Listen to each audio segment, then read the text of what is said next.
Will my second wife be able to change her surname to mine? The short answer: you'll need to register your customary marriage. The whole question: my wife and I married in community of property in 2019.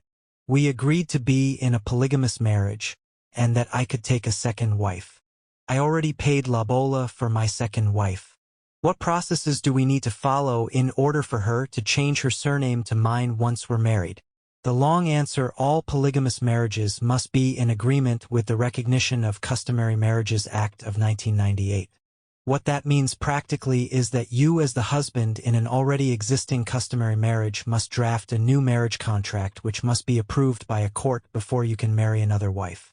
Customary marriage expert Nthabiseng Monareng explains that this is because customary marriages are automatically in community of property, and before a husband marries a second wife, the first wife must be given half her share of the marriage assets. This is to make sure that the first wife's rights are protected and she is not cheated out of what is legally hers. The court considers the rights of all the parties and may add conditions to make the second marriage valid under the RCMA. John Meniike, the head of financial education at Old Mutual, adds, "It's important to celebrate the customary marriage after lobola negotiations have been concluded. By merely paying or receiving lobola in full without the requisite celebration, the marriage is not concluded in accordance with customary law and is therefore considered invalid.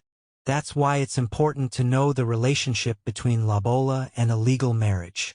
According to customary law expert Zama Mopai, for a customary marriage to be valid, you must first enter into the marriage according to custom, and once that is done, then you can proceed to register it. A customary marriage should be registered within 3 months at the Department of Home Affairs. The registering officer at Home Affairs then issues a registration certificate. This is proof that the marriage exists and may avoid disputes in future. Although if you don't register the marriage is still valid under the RCMA. However, the deeds office insists on registration certificates to prove the validity of a customary marriage, so it's advisable to register the marriage.